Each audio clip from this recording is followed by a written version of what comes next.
Help me hit 7,000 subscribers, support the video with a like and share your thoughts in the comments. I read everyone, thank you. I never thought I'd be the kind of woman who would cross that line just to make a point. But when you live long enough inside silence, you start doing reckless things just to feel seen. My name is Evelyn. I'm 38, married to Marcus for 11 years, and this is the story of the moment I broke my marriage on purpose, expecting chaos, only to be met with nothing.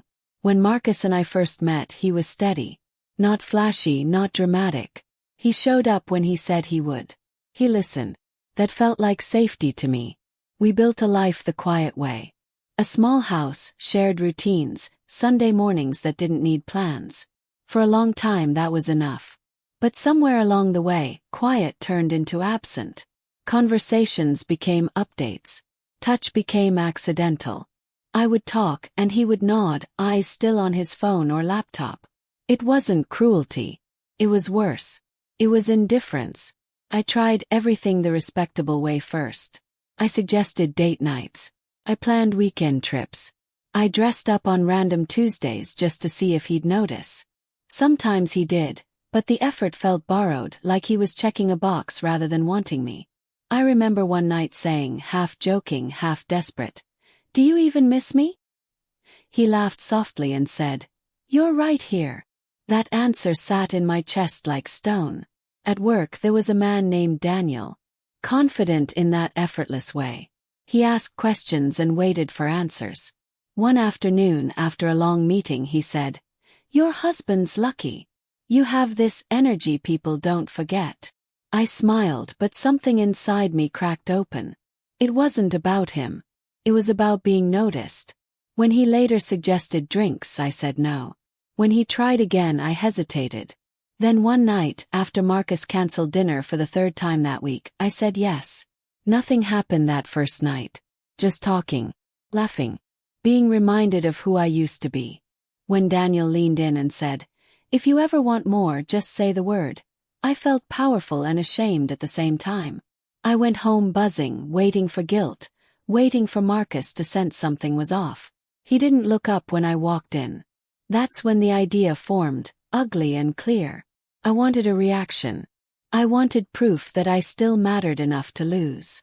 The next morning, I told Marcus another man had made an offer. Not just attention. Voice. I watched his face carefully, expecting anger, jealousy, fear. He just said, "Okay," and asked if I wanted coffee. That hurt more than yelling ever could. If this moment already feels familiar to you, take a second to like and share this story so it reaches others who might be silently living the same reality. I cheated because I wanted him to stop me. I wanted him to fight. I wanted him to say, "Don't." Instead, Marcus grew quieter. Kinder even. Like someone preparing for an ending they'd already accepted. Afterward, I waited for confrontation. For accusations. For questions. None came. Days passed. Then weeks. One evening I finally asked, "Aren't you going to say anything about what I told you?"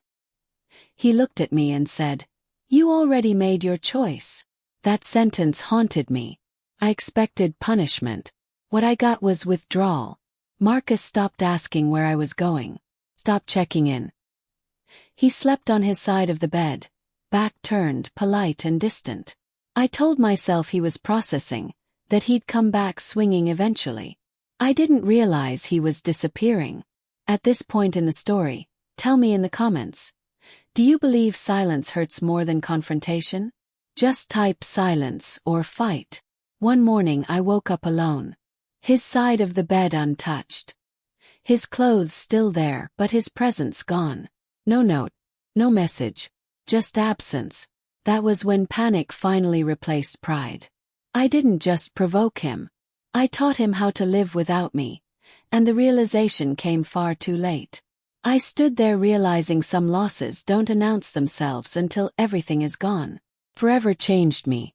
At first I told myself Marcus would come back.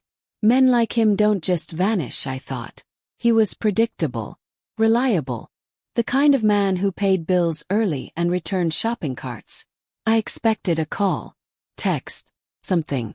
Instead, the house stayed quiet in a way that felt permanent. Days turned into a week. Then another. His toothbrush was gone. His truck never pulled into the driveway again. I replayed everything in my head, looking for the moment I could undo. The night I said yes to Daniel. The morning I told Marcus, hoping to see pain instead of peace. I realized something uncomfortable then. I hadn't cheated because I wanted someone else. I cheated because I wanted my husband to want me again. And when he didn't react, it shattered whatever story I had been telling myself about our marriage. Called Marcus after 10 days. Straight to voicemail. I left a message that sounded calm but wasn't. I said we needed to talk, that we owed each other that much.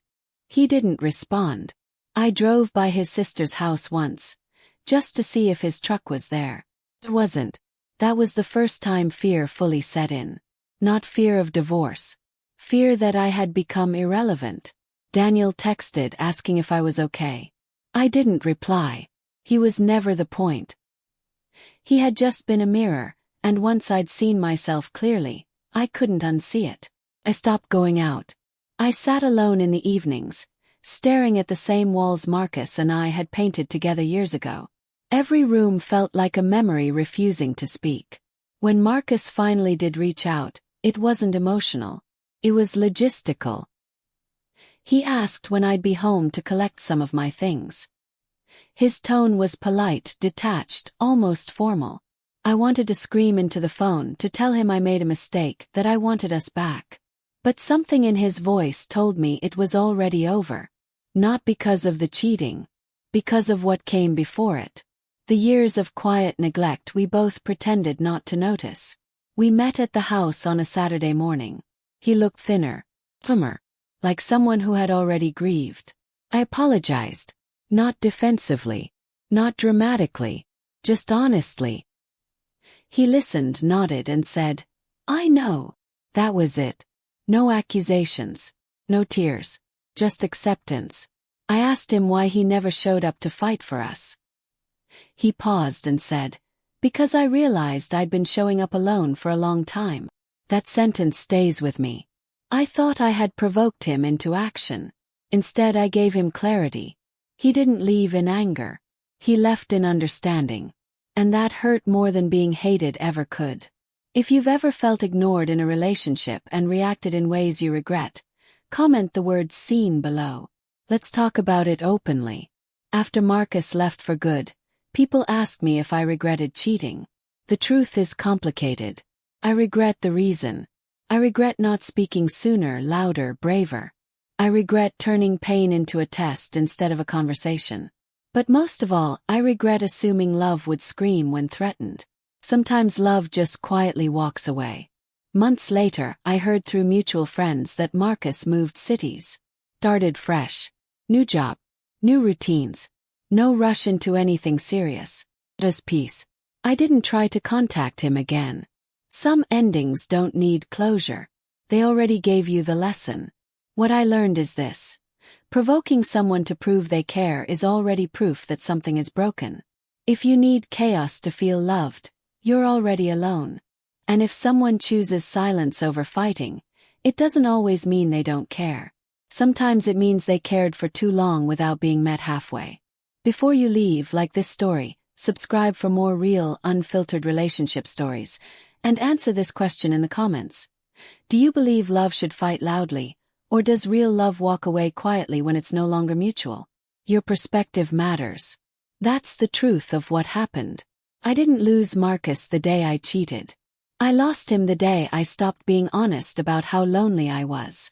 And by the time I tried to be heard, he had already learned how to live without me.